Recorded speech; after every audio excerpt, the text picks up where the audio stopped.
plenty of time to come and be served at the refreshment center before showtime.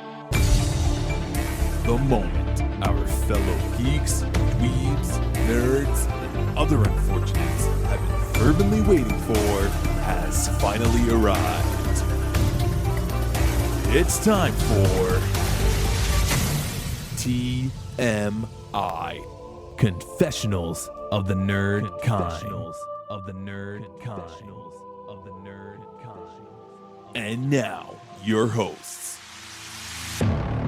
Jeff Nerfherder Chandler, Jim Kaiju Baker, and Christina Yojimbo Henry. You can continue.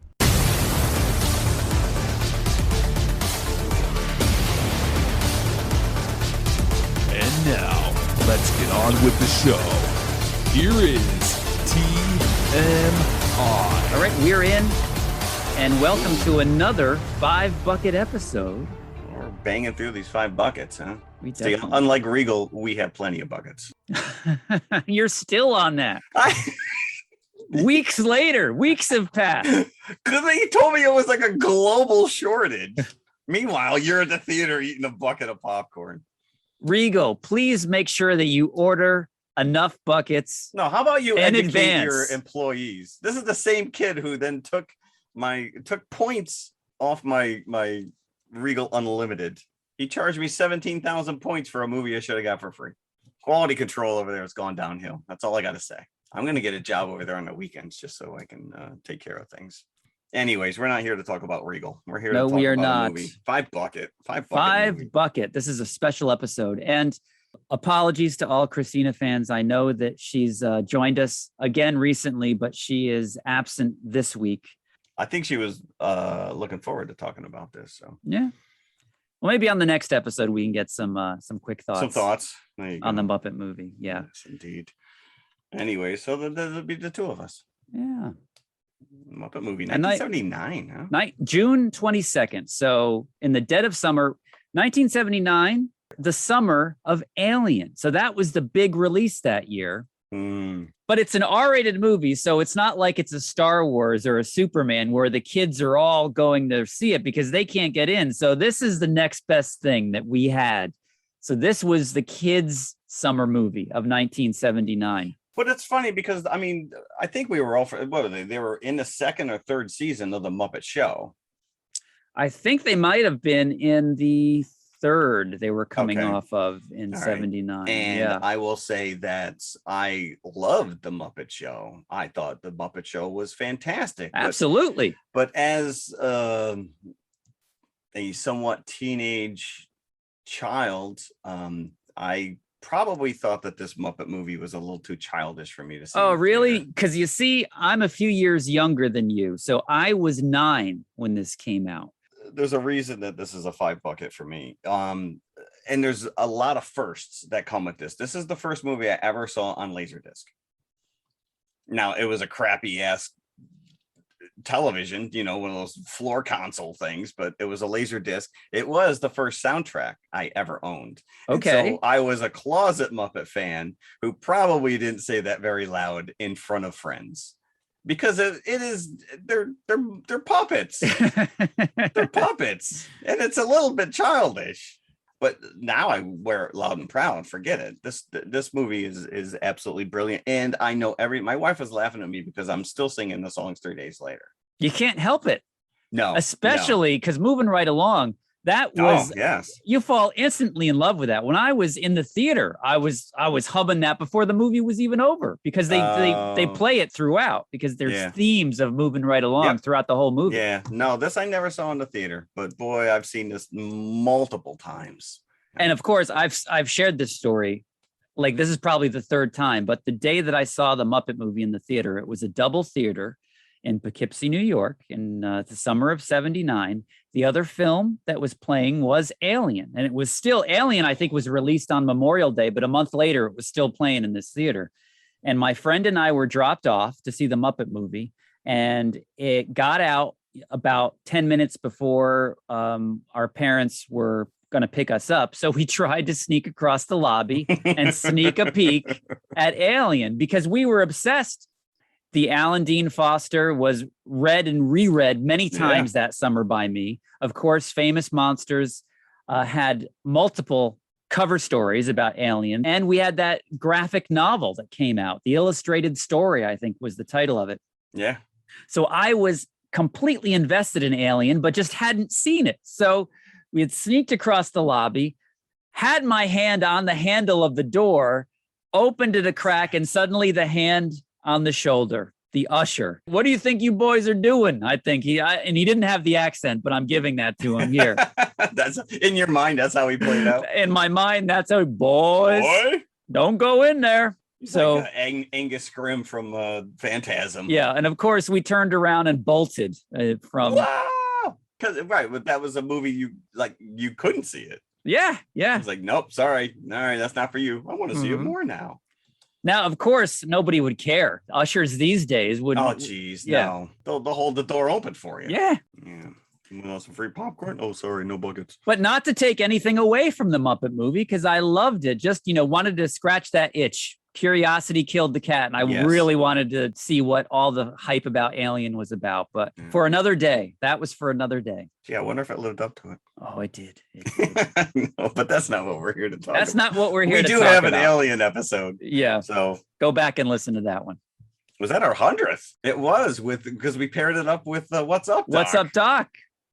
And talk about What's Up, Doc. I really want to give a shout out to Austin Pendleton, who plays Max in this movie, who is probably the quintessential 70s actor for me. I cannot separate the 70s from this guy, because he's also in What's Up, Doc, Love American Style, Good Times, St. Elsewhere. I think that was 80s, though. Oh, geez, yeah.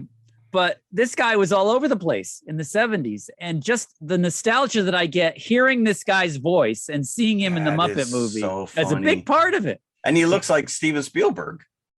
He looks like he was cosplaying as Yes, Spielberg. He does. Yeah. Wow.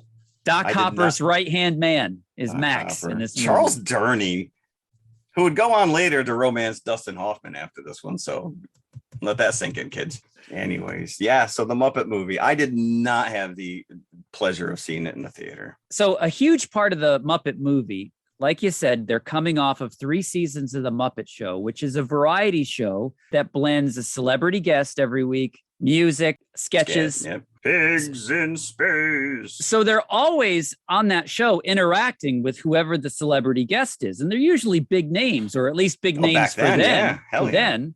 Yep. So that's what you were expecting to see in the movie, and you get it. There's so many cameos in this movie. That was a big part of the fun. Watching this is waiting for that next celebrity to show up. And even as a kid, they're people that you're well aware of. Mel Brooks. Who didn't know Mel Brooks from Young Frankenstein and Blazing Saddles? Any kid worth his salt would have seen Young Frankenstein. Steve Martin, a wild and crazy guy. These are very kid-friendly celebrities. But even like Bob Hope. I mean, Richard Pryor was a weird one, but but you still knew who he was. Correct. Dom DeLuise. Even Paul Williams. We knew who Paul Williams was. I mean, he wrote the music for this, so. James Coburn, right? Coburn, yep. Yeah. Madeline Kahn, Milton Berle. Well, even the Edgar Bergen and Charlie McCarthy, which this ended up being his swan song because he passed away shortly after this. Shortly after he filmed it. So it's dedicated. Yeah. Yep. He does get credit in the end. Yeah. So let's get into it, because on a previous episode, we talked about the how the Matrix was revolutionary. But, you talk about the Muppet Show, and they're Muppets. You grow up with Sesame Street, and Jim Henson's name, and that there are people underneath the stage with their hand up the backside of a puppet. But one of the first things we get is Kermit the Frog riding on the bike. And you're just like, mind blown. My mind is still blown to this day. I've read about how they've done it, and I can't reconcile that. It is a marvel. You can talk about bullet time all you want on the Matrix. Kermit riding a bike. Yes! That's where it's at. Right there. Mind was blown. But even when he's let's talk about the opening, where you first see the Muppets in a theater preparing to watch their first movie. So any Muppets like Lou and his boomerang fish, you see it. So any Muppets that you don't see in the movie, you kind of get here as well. And you get a lot of them at the very end. So it's there to hook you in. So all the kids are like, oh, the Muppets I know and love are all here. There's they're all there. The Swedish chef. He's the projectionist. Who's running the projector, by the way? Miss Piggy, who I don't think had cleavage in the Muppet Show. She has cleavage here. Oh, she does have cleavage here. I think her snout is pretty big. Like I don't know. She has changed over the years. So you get the Muppets about to watch their own. So it's very meta, at first. So they're about to watch their own movie. How meta? So let's talk about this. This is super meta because they are watching a movie of them trying to get to Hollywood to make a movie, and then they make a movie about them watching the movie. So is this the movie that they made during the rest of the movie? Yeah. Is this story true? Is this story true that we've seen up to this point? In the Matrix. This is like one big story. Yeah, it's genius. So it opens with a rainbow. Perfect, right? Yep, perfect. The Muppet logo right through the Muppet Movie logo. And I have to say, Red Dawn stole this opening, going through the clouds. The clouds. Yeah. But you focus down into the swamp. Oh, and you hear that goosebumps. Yep. Goosebumps the minute you hear these. It's, if not goosebumps, tears, full on tears to hear this. Don't make me cry during this. Yeah. I did have to I was so happy to watch this again, and I was overwhelmed a little bit. And like I said, my wife was making fun of me because I'm singing these songs. I had this on cassette and I listened to this ad nauseum. I know these songs. Now tell me, was the missing song that Rolf and Kermit sing on the soundtrack? I want to say yes, but what was weird is that I don't remember the gonzo song when they're in the desert. Neither did I. Soundtrack. Because the Rolf and Kermit song is, I'm like, I got to look this up because I don't remember this song. And then that Gonzo song came on. I'm like, I don't really remember this one either. Talking about Something Better Come Along? Yeah. Oh, that's one of my favorite songs. Yeah, that was on the soundtrack. Well, I was reading because I didn't remember that song. I didn't have the soundtrack. Oh, I could sing it to you right now. I'm just talking about the movie. And sure enough, I'm reading that in the UK version, that song was there. In the US theatrical version, it wasn't. It's got to be on the DVD at this point because I know that it was on the soundtrack. I know that probably song inside now. But the Gonzo one, I literally wrote a note. I don't remember this being on the soundtrack. Oh, but that's actually the actor who plays Gonzo sang that at Jim Henson's funeral. Oh, heartbreaking. And we'll get into this. I would lay down on the coffin myself if I heard that. I don't want him to go. I know. So apparently the director, Jim Henson, wanted to direct this himself. And the studio talked him out of it because obviously he's a performer of many of the characters. Is that why he didn't direct? I was curious about that. They just said it would have been way too much work. Because you think about just the opening scene where you get Kermit on the log and he's singing Rainbow Connection. The man was in a drum underneath the water for 5 days operating this Muppet while filming. You can't be crawling out to set up the cameras because that's another big thing about this is that Roger Ebert's review had a line in there. Not only do you see the Muppets, you see their feet for the first time. Well, that's I remember that there's an episode of Sesame Street where Ernie and Bert, I think it's to do the pigeon. And you saw their feet because they're doing the feet dance, and you're just like, they have feet. Like literally mind blown as 7 years old.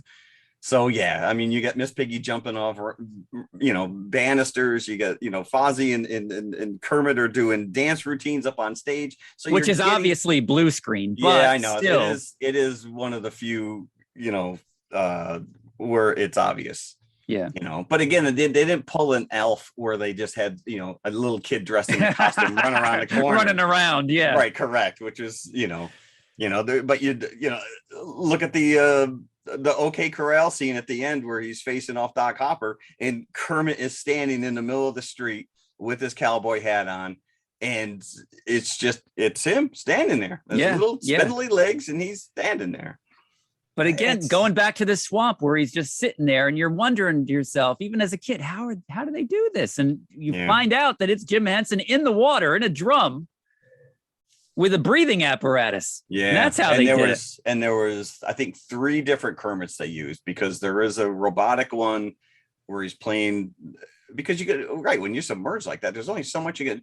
Kermit the Frog is a one-hand performance, and then your second hand you use the little wires to move his hands, his arms.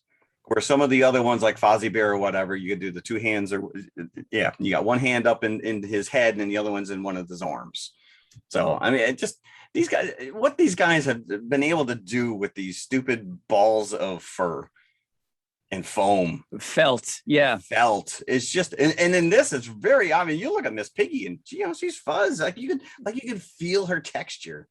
You're just like, I don't want to touch that. I remember going to the Smithsonian and seeing Kermit the Frog like sitting on a chair or something. I'm just like, that's the original Kermit the Frog. Yeah. So it's amazing. It really is. But let's just get back to this song, The Rainbow Connection, which is like chill inducing. Yeah. Paul Williams was saying that Henson gave him carte blanche. He's like, I don't want to hear anything you're doing until is they're amazing. Done. That is unheard of. He just trusted him completely. And some of these songs do have, there's a little bit like the Rainbow Connection, if I'm not mistaken, is about dying. That's what it's the Rainbow Bridge that all the animals going to the other side. Side. That's what it's about. Yeah.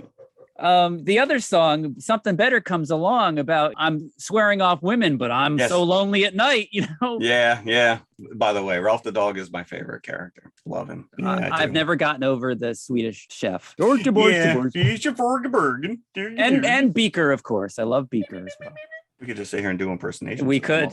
Yes, indeed.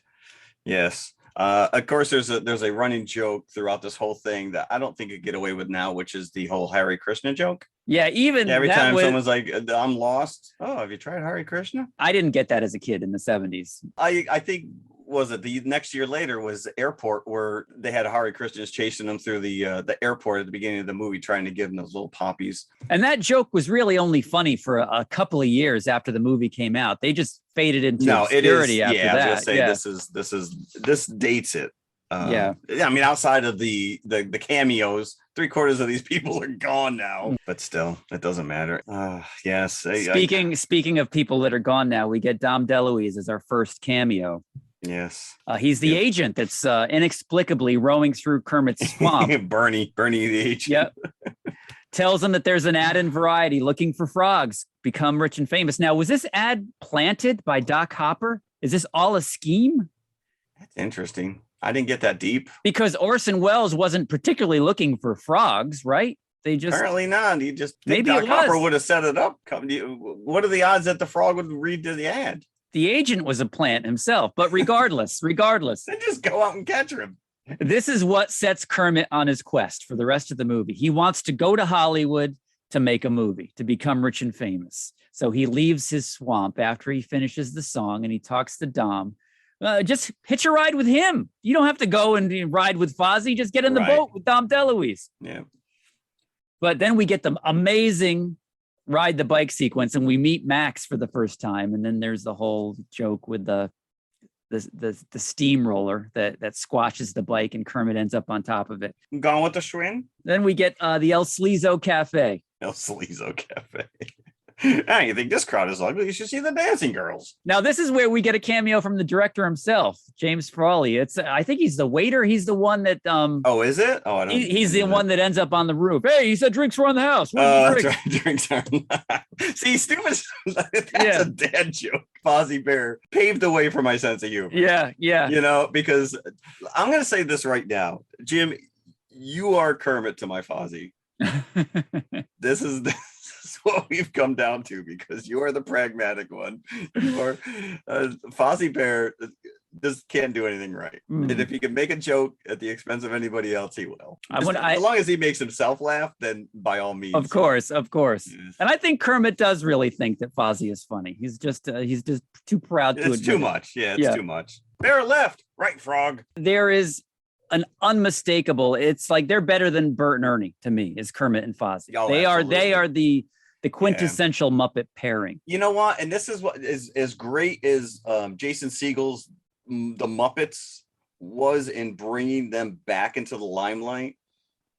The movie's premise was the fact that the Muppets were has-beens, and I can't even justify that. And I would have been more was ever a thing. satisfied with a straight remake of the Muppet movie than what actually came out as the Muppets. But we can just come back and watch this, right? That is true. That's what it's here for. Which we just did. So we also, and I am so disappointed watching this again, because I remembered this being a running joke throughout, but she only pops up twice. Myth is Carol Kane. Yes. So the word myth, yes.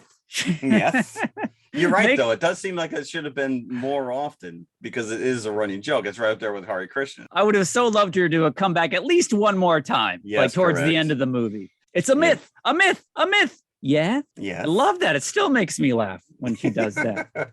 As you said, after the Sleazo Cafe, Fozzie and Kermit are then together on the road in Fozzie's Studebaker. His uncle Studebaker. They establish Doc Hopper, and you get that terrible commercial. Of course, he knows just when it's going to come on. A great commercial. Yep. Doc Hopper's frog's legs. Yeah. He's the Colonel Sanders. He's Colonel Sanders. That's what he is. Of frog legs. And he wants Kermit as a spokesperson. If Kermit says yes, he's eventually going to become a menu item as well. I can imagine all those little frogs on crutches. Mm-hmm. And then Max is like, crutches. I didn't know you were doing that, Doc. What do you think we're eating? Yes, but we do get moving right along. Love it. Loose and fancy free. They need to play that. They need to play that song in every road movie. I don't care. Get the rights. Get the rights. Yep. Cabot and Big Bird. We get a Big Bird cameo. Played by Carol Spinney. Yep. I'm going to break into public television. Oh, that's a great Big Bird. You just nailed it, dude. It really? You think so? That sounded good. I've told this story on this show more than once that I met him in 2018. He passed away in 2019. Mm-hmm. And his wife was none too happy with me because I went right in for a photo. He gladly did it. He's the poor man was sitting there all by himself. He should have been up on the stage. Even at 9, that's well beyond Sesame Street years, but still you get a giddy feeling even now. But as a kid, it's Big Bird. It's Big Bird. Yeah. That was like a Marvel Easter egg to me back then. True. As a matter of fact, I think the electric, who is it? Dr. Teeth. Dr. Teeth and the Electric Mayhem. He has a Big Bird picture on the inside of his bus. Oh, does he? I didn't see that. I didn't see that. The steering wheel. But then Big Bird eventually got his own movie, Follow That Bird. And of course, we have the documentary as well. That is true. Yeah, which is very.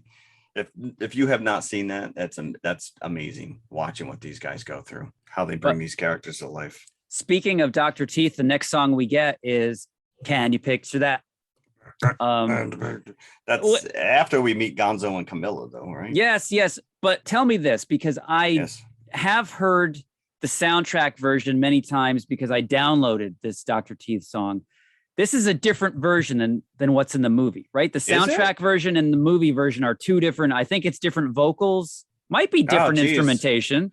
Okay. It didn't sound the same because I was so used to hearing that version that I downloaded. I'm like, I think this is different what I'm hearing in the movie. Interesting.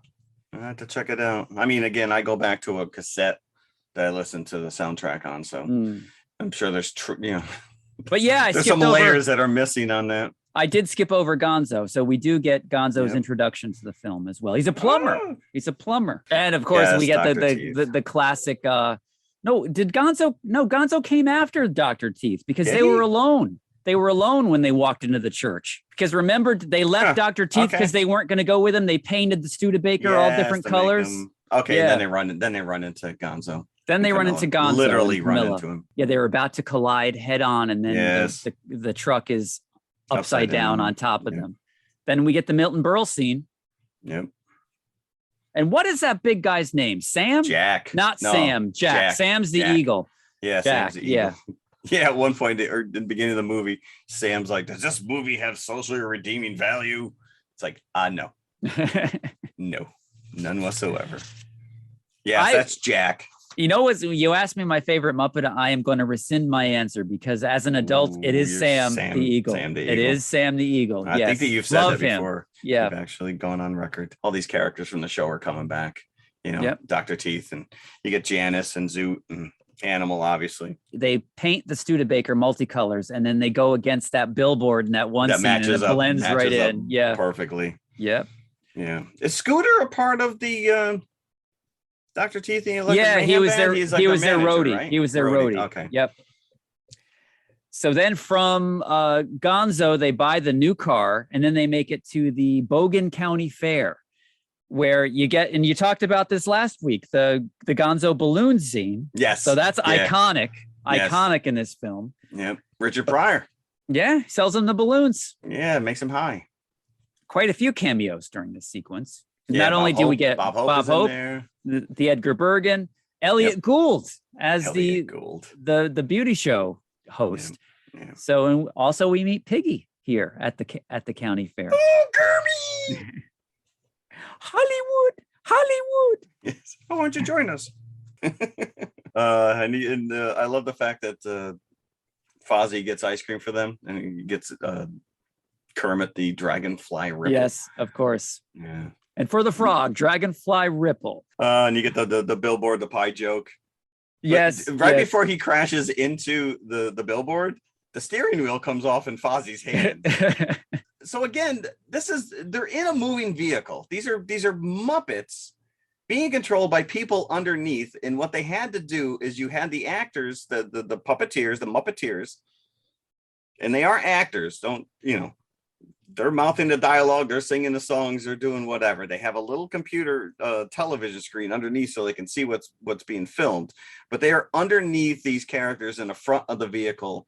They had a small person driving the truck from the behind. He was like in the back end of the van and he had the steering wheel. He was actually driving this thing.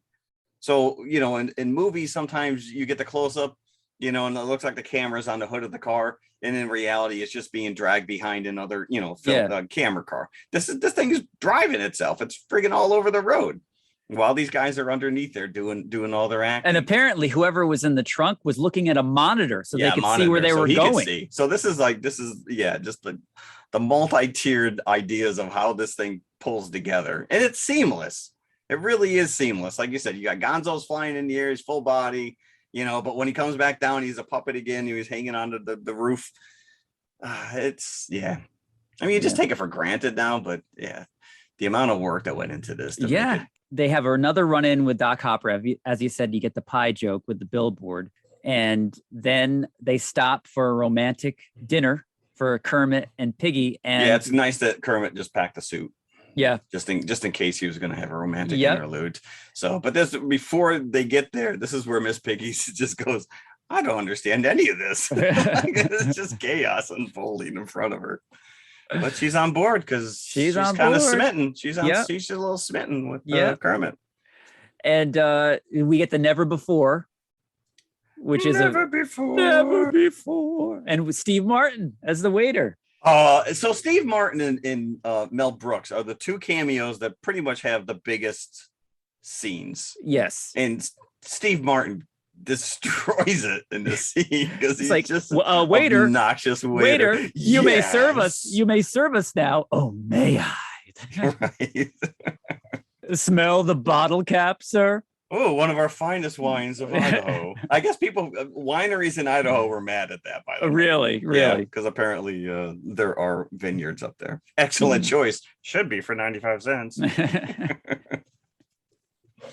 But yeah, Piggy then bails on him. But it's all a ruse, right? She thinks it's her agent, but she's actually kidnapped. But she does bail on him later when her agent actually does. She does, right? Later, she bails on him. Yeah, she doesn't recognize. But at this point, she is kidnapped by Hopper and given to the Mad Doctor, who's played by Mel Brooks. But not before we get that song between Rolf and Kermit, because Kermit thinks that he's been stood up. Yeah, hope that something better comes along. Now, what is Mel Brooks's Professor Krassman? That's his name. Yeah, and he's come up with a mind control device, and he is German. He's chewing up the scenery. I wonder here. how much of this was just ad libbed, because there is and I never caught this until this viewing. Piggy and Kermit are tied up, and he's going to put Kermit onto this thing and melt his brain into ice cream or whatever. But as he leans in, he's like literally like inches from Piggy's face, and he's like, "Oh, I see you like garlic."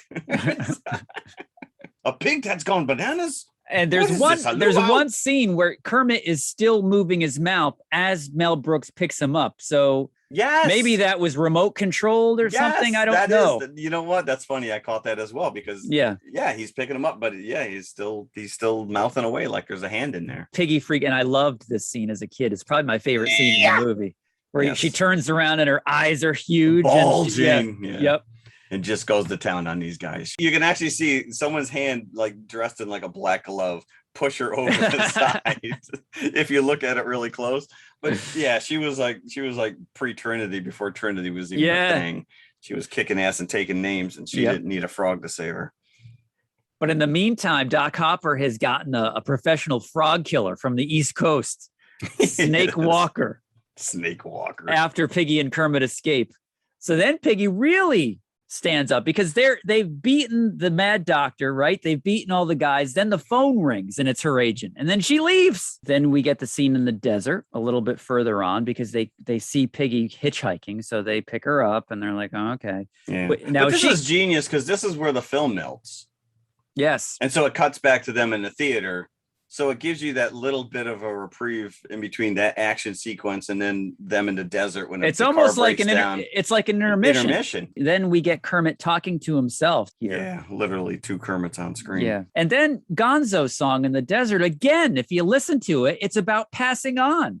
Like talking about going where the star is and all this stuff. Like, I feel like I've seen this before and someday I'm going to see it again. It is out there. Yeah. This is the song that I did not remember on the soundtrack. Maybe I skipped over it. I don't know. So it looks like all is lost here because the reason they're in the desert is because the car broke down after they picked up Piggy, who was on the side of the road. But the Electric Mayhem show up again to save the day. You know what? Now that I think about it, I'm going to go back to that Gonzo song for a minute because he sings that song in the Gonzo one, the Muppets in Outer Space, when he finds out that Gonzo's an alien. The same song? He sings that song. Does he really? So now it has a little more, maybe because he realizes he's not from here and that he's talking about the star going back. Okay. Obviously, that was probably retroed. Yes. But and I haven't seen that in quite some time. The Electric Mayhem come back into it, but Kermit realizes he has to stop running and he's going to show down with Doc This Hopper. is where he's like, how'd you find us? And he goes, easy. We just read the script. Yeah. You left it behind. Talk about that joke with the director, James Frawley, who directed The Monkees, which was another very meta show. They would always reference the script in The Monkees. And I think that's why Henson was okay with Frawley directing it because of his work on The Monkees. Meanwhile, Frawley did not have a good time with this. No. That's what I was reading. He was not happy with this at all. No. You can deal with the Monkees, but you can't deal with the Pendleton Muppeteers. It was actually Austin Pendleton. I read a quote from him saying it was not a harmonious set at all. And that he was actually sorry that he was on this movie and not some of the later Muppet movies when it was Henson and all those people, because he heard that those were just like a dream to work on. But he said not so with the original Muppet movie, unfortunately. But yeah, we get the big showdown now in the ghost town between Kermit and the Muppets and Doc Hopper. And this is where we meet Dr. Bunsen Honeydew. Yes. Conveniently enough, they're experimenting here in the middle of the desert and they've got Instagrow pills. How convenient. And Lloyd has to just take Animal out for a walk because Kermit tells everybody to stay in the bus, but Lloyd has to take Animal for a walk. So Animal comes into the lab as well. And then Doc Hopper shows up. Kermit goes outside and tries to speak to his human side. And he gives him a very impassioned monologue. And Hopper, who are your friends, Doc? Yeah. Max? Oh, Max here. Max, like, you ain't no friend of mine. And then we think that Kermit's talked sense into him. He's nope, kill him, kill the frog. Boys, shoot him. And then we get the giant animal, like a practical 60-foot animal head of animal coming out of the building. And it actually looks like, because they broke the roof around it, so it looks like he's grown through the roof of the building. You probably could have gotten away with this with a miniature and a hand puppet. Yeah. But that's all in camera. That is all one shot of this giant head coming up, and his mouth is opening. His eyes are moving around. His eyebrows are going up. That's some impressive stuff. Yeah, right, and that's enough to scare Doc Hopper off for the rest of the movie. So he's done with at this time. So they make it to Hollywood. They make it to Lou Lord's office, who's the big producer, and Cloris Leachman is his secretary. Yeah. Did you catch what was playing at the Grauman's Chinese Theater when they drove by? No, what was playing? I didn't know. I'm asking you. I didn't see that. I was curious what was, because if this was 79, they probably were filming in late 77, early 78. I think it did say the summer of 78 that they filmed this. Yeah. So they get the magic store number, which is where, talk about meta, they're setting up the sets for everything you've seen happen previous to this in the movie, the swamp set, the Studebaker, and it's all like cardboard cutouts. Yeah. Well, that's before Orson Welles gives them the standard rich and famous contract. Yes. Yep. Which is his only line. He just stares at them. He's like, he calls the secretary. You know, it's funny, as a kid, I only knew Orson Welles from doing the Nostradamus documentary. Oh, really? Did he do a series of commercials as well? He did, yeah. Yeah. Oh, no, and I had on a record the original War of the Worlds broadcast, so I knew him from that as well. Nice. But yeah, the Nostradamus, this guy terrified me in that Nostradamus documentary. Not Nosferatu. No. Nostradamus. So yeah, we get the magic store number, and then the set starts to fall apart. Gonzo. Yep. Runs into the rainbow.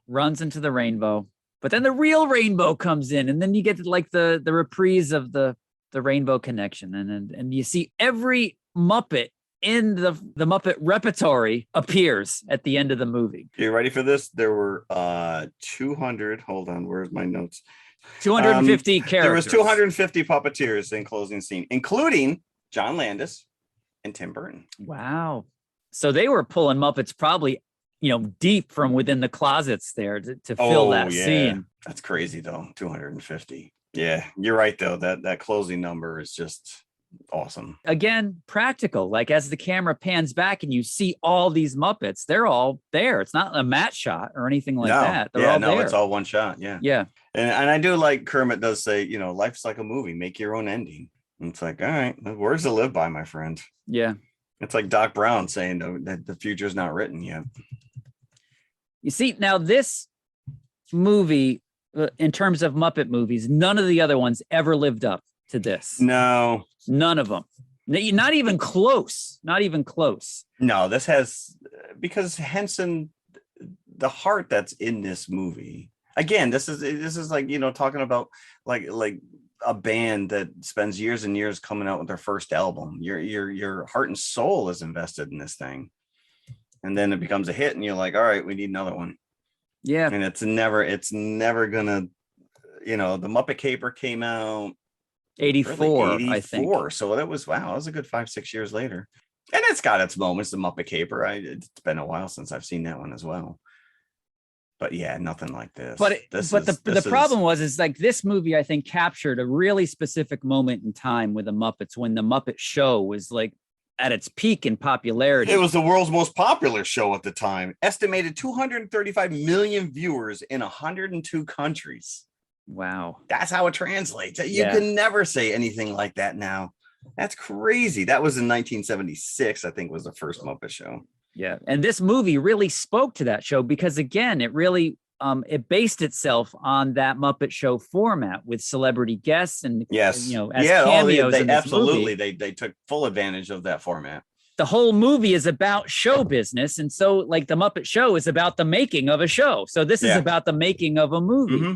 And the other movies lost that. It was like fictional stories. Yeah, where they put playing them in real characters. Worlds. Yeah. Which is fine. I mean, it's, you're basically spending 90 minutes invested in hand puppets and they sell it. And the one thing that is consistent through all of these Muppet movies is Drew Struzan's artwork. If you look at his poster work for every one of these movies, he completely believes that these characters are alive. That original Muppet movie poster is Gone with the Wind. Yeah. You got the big Kermit and Piggy, Now, is that what's on the cover of the soundtrack as well? The poster, the Drew Struzan poster? Yeah. And the rest of them are all on the Studebaker. Yes. That is the artwork I used for our Instagram page. Okay. Because you can't stray from that. Yeah. So, but yeah, we've covered the Christmas Carol, Muppet Treasure Island. It's actually a lot of fun. The outer space one I haven't seen in quite some time, and I can't tell you last time I saw Muppet Caper. Great Muppet Caper. Even though I was getting older at that point, I think I was 13 when the Great Muppet Caper. I went to go see it in the theater, and I was disappointed. It was like, this is not like, it didn't give me that feeling that the original did. It was a hit in the summer of '79. It cost $8 million to make, made $65 million at the box office. Wow. It was not distributed by a major studio, which was surprising to me. It was distributed by the Associated Film Distribution Company, which was a UK production company. And it was very short-lived because I think the Muppet Movie was their only hit. They also put out Saturn III, which we've covered. Oh, we have indeed. They put out Raise the Titanic. I think those were the two biggest names I saw besides the Muppet Movie. So, and of course, Disney came along and they own the rights to everything Muppets now. So it's thankfully a Disney property. But although I don't think they've really cleaned this up. I watched this on Disney Plus. It didn't seem like it was there's restored. There's a lot of grain. There's a lot of grain going on. It definitely shows its age. But again, like I said, you are seeing the textures in Miss Piggy and on Kermit. They are made of felt. We know that they're not real. They're inanimate objects. But yeah, it would benefit from a nice 4K restoration. Yeah.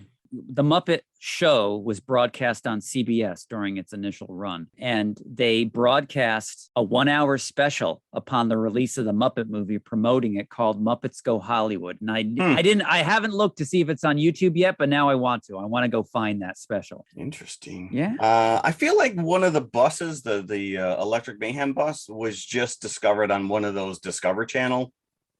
Really? Like, yeah, I got to look back, but I do know that one of the Studebagers is actually in the Studebaker National Museum in South Bend, Indiana. I wonder if it's the multicolor one. Would have to be. Yeah, I guess one of the two specially painted 1951 Studebaker Commanders. Okay.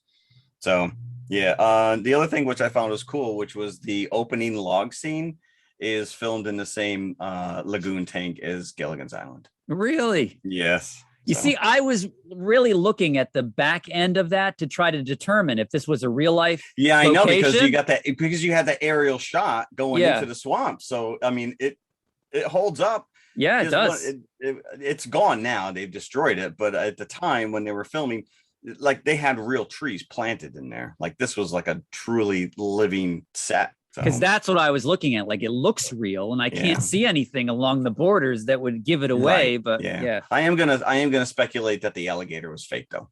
I will double down on that. And the only other thing I wanted to point out was, we go back to this Kermit the Frog and Ralph duo. Yeah, Jim Henson does the voices for both those characters, so he had to record each one of their lines separately and then merge them together. But he had two hands, one in Kermit and one in Ralph. But because Ralph plays the piano, it's actually a two-hand Muppet. So there was a third Muppeteer in there.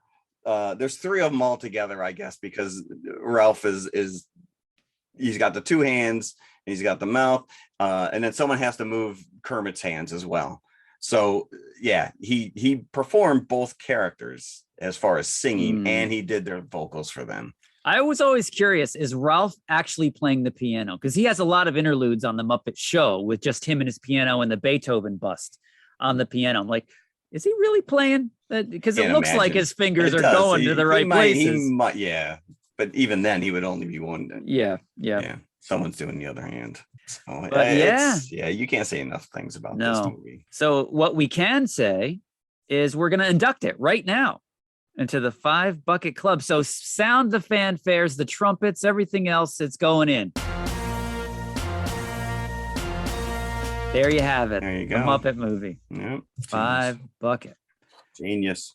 Do you remember was it the Muppets? Was it just called the Muppets? Where it was almost like The Office? Yes. Was that ABC? That was ABC. Then there was a show that they did that was more like a social media thing on Disney Plus when that first dropped, when Disney Plus first came out. Well, that was also, I think, during COVID. So it was like Zoom meetings, or right? Yeah. Just Yeah. go back to that original formula. That's what people want to see, I think. It's the who would you original bring in as formula. a guest, though? Who would you bring in? Like who's famous now that you'd want to see? You're gonna bring in the Kardashians to sing a song?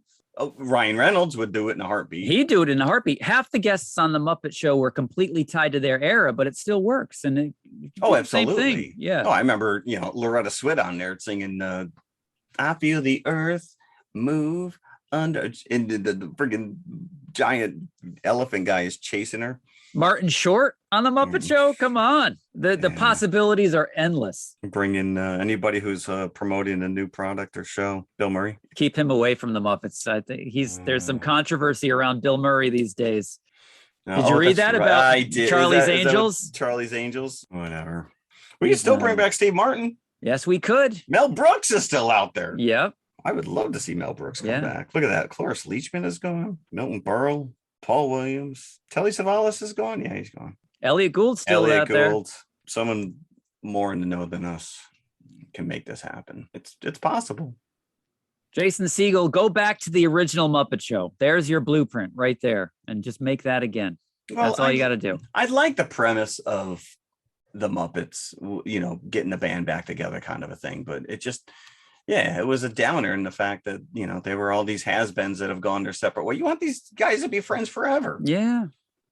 What's going to come into your life, Kermit, that you're going to kick Fozzie to the curb? Life is like a movie. Make your own ending. And on that note. Perfect note to end. There you go. So thanks for listening. Go watch it. Bye, everybody. Bye. Hello, everybody. If you liked the podcast you just heard, then please follow TMI on all of our social media outlets. First and foremost, email us at tmipodcast2018@gmail.com. That is tmipodcast2018@gmail.com. And you can follow us on Twitter at TMI_podcast2018. Stop over, say hi, give us a compliment. We'd love to hear from you. Awesome. Make sure you follow us on Instagram as well, which is also TMI_podcast2018. And of course, we are on Facebook, facebook.com/TMI Podcast 2018. And it should be noted, we also have a community page, so join the forum. And if you like to watch YouTube, you can see us at TMI Podcast 2018, all one word. Look for the popcorn bucket. Popcorn bucket. Or you could just go to our website, which has every link there, TMIConfessionalspodcast.com. And we'll see you at the concession stand. We'll save some popcorn for you. Bird.